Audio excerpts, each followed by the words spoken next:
Deutschland fans, how many of you felt that gut punch when Isaac Prince volleyed in the equaliser?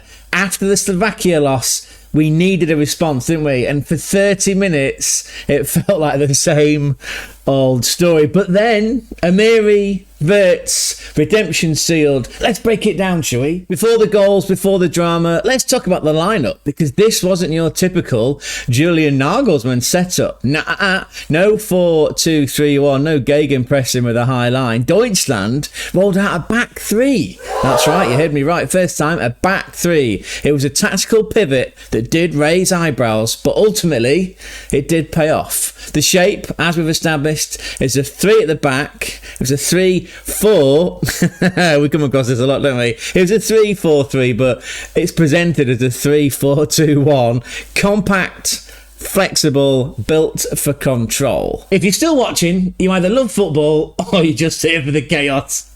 Either way, smash that like button, just like Bayern, smash Leipzig. And if you haven't subscribed yet, mate, what you playing at? Get it done. Join the squad, hit that bell, and let's grow together here on the German Football Spotlight channel. In goal for Deutschland was Oliver Baumann from Hoffenheim, a veteran keeper with solid reflexes. He did look shaky early on, but did ultimately handle the pressure. That back three then, again, this tactical pivot from Julian Nagelsmann from a 4 to a 3. Those three centre-backs. Robin Koch from Eintracht Frankfurt, no-nonsense defender, handled his aerial duels exceptionally well.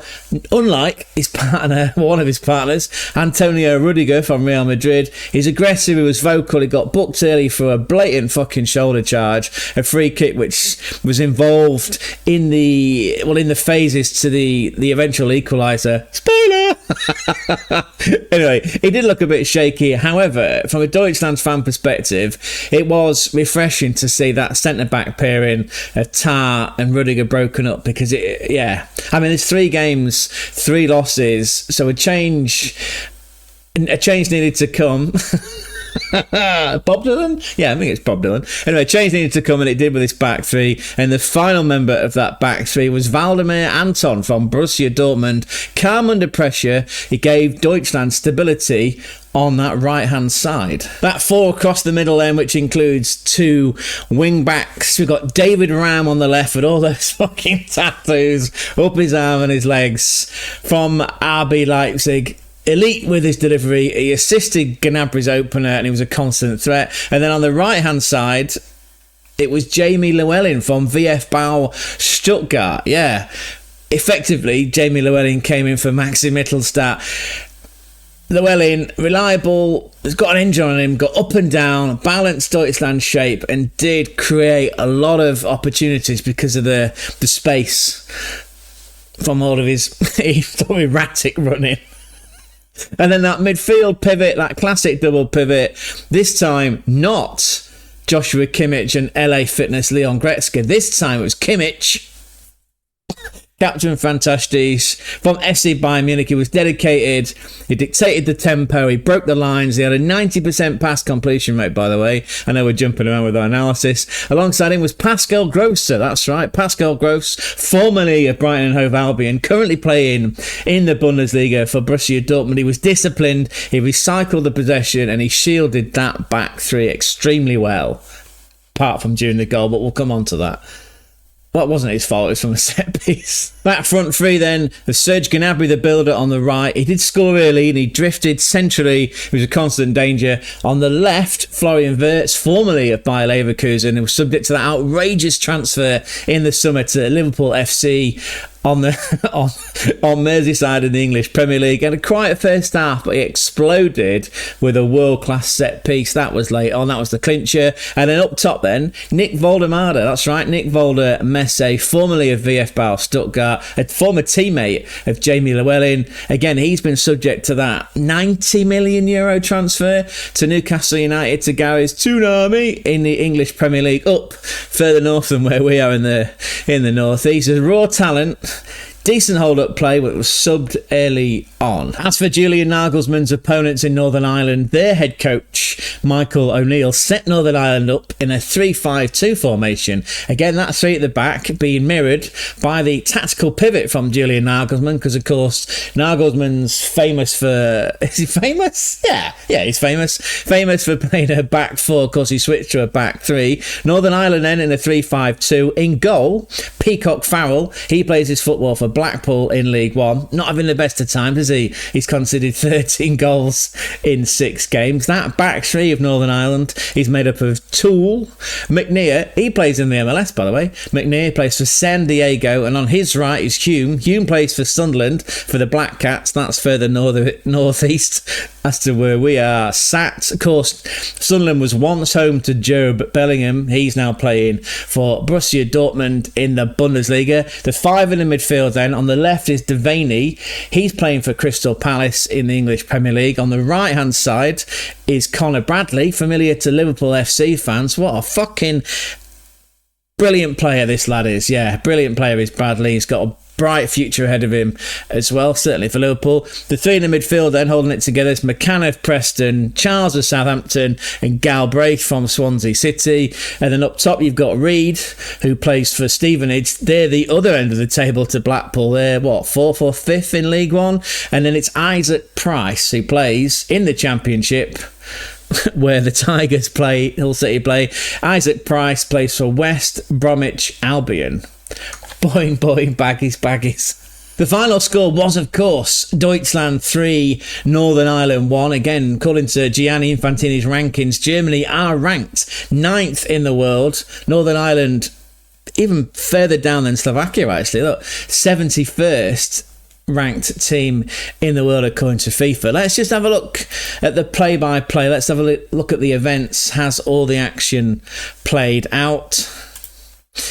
Deutschland struck first. It was Serge Gnabry, the builder, in the 7th minute. David Ram's overlapping run, it involved Voldemar's clever through ball, and Gnabry did what he seems to do a lot against Northern Ireland: punish. He punished him. It was fast, it was clinical, and it felt like the start of a routine win for Deutschland, which was much needed considering they've just lost their last 3 consecutive games. But then came the twist, innit? Then the twist. The moment that made every Deutschland fan sit up and go, oh. Isaac Prince, the young lad from West Bromwich Albion, boing, boing, baggies, just 21 years of age. He volleyed Northern Ireland level in the 34th minute, and it wasn't a fluke. It was absolutely well earned. It started with pressure, which is, again, tactically, let's give some plaudits to Michael O'Neill's Northern Ireland. Yeah, it started with pressure. Price's quick feet forced Antonio Rudiger into a fucking cynical block, literally like just bang, it wasn't getting past him.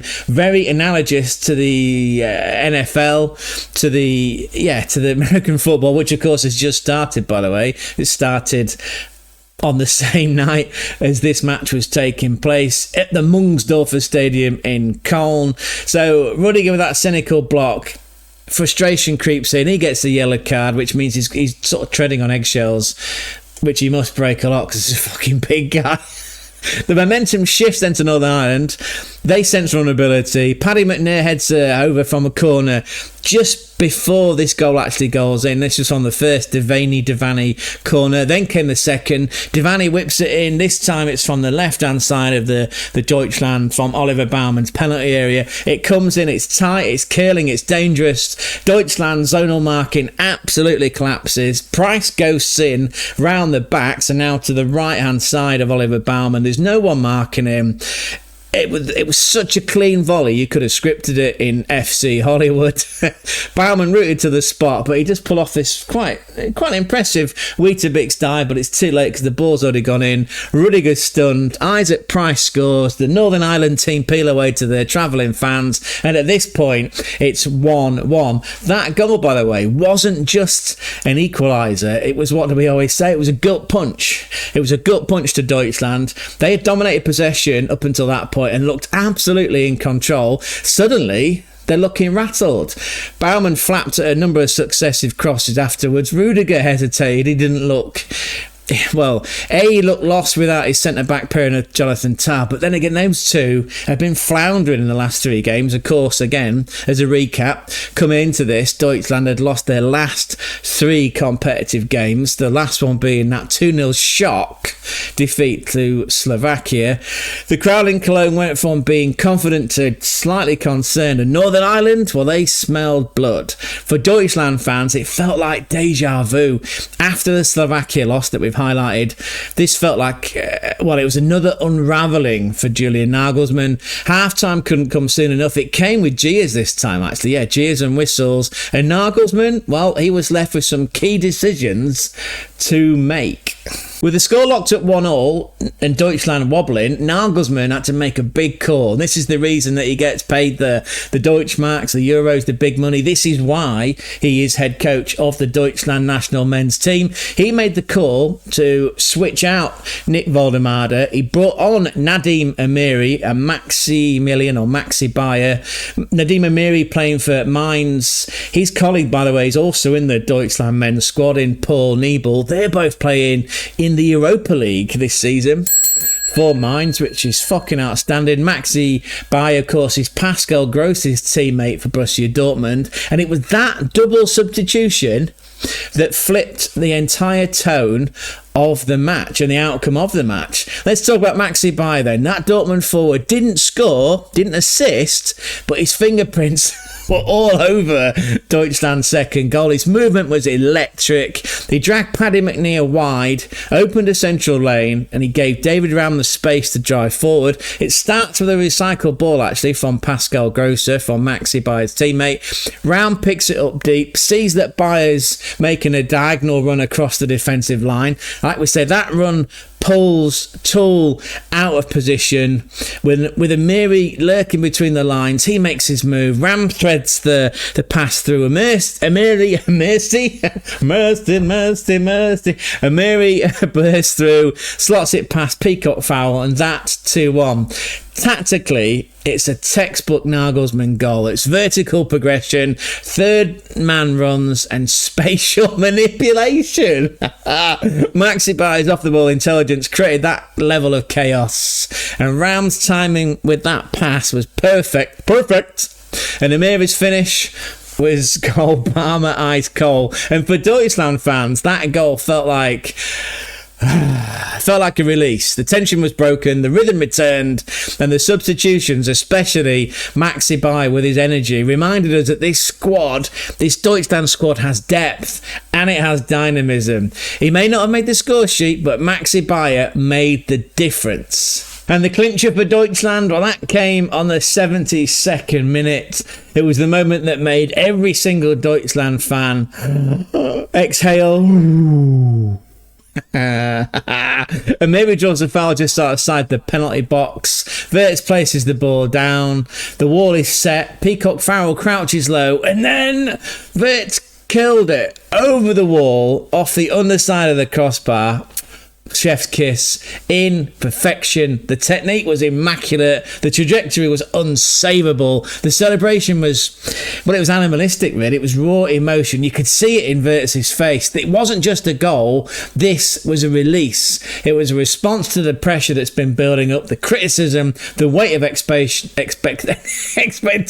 Because, of course, he's just made that outrageous transfer move from Bayer Leverkusen to Liverpool. What, 130 million euro? He's not really hit his stride yet in the English Premier League, but that goal, though, feels like this could be the trigger point. This could be the trigger point that sets him on a journey with Liverpool FC that makes everyone go, yeah, do you know what? That guy does deserve that transfer fee, and he does deserve that big fat salary. Tactically, it was a moment of individual brilliance, but it came from structure, discipline from Germany's midfield triangle of Kimmich, Gross and Amiri. Well, they'd finally started to click. David Ram's width, well, that kept Northern Ireland stretched.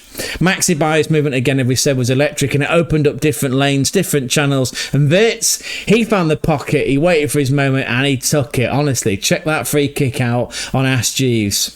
Chef's kiss. This is a player, like we said last season, he led Leverkusen in terms of key passes, progressive ball carries and chance creation. And in Cologne, in the Mungersdorfer, he showed why Florian Wirtz is Deutschland's future. That goal didn't just seal the win, it ended a run of 3 straight defeats, and it reminded fans of Die Mannschaft of Deutschland, that Wirtz, he's got the magic. Final score was 3-1, but Wirtz's goal, that was an exclamation point. It was the kind of strike that lives in a highlight reel, and it will live long in the hearts of Deutschland fans.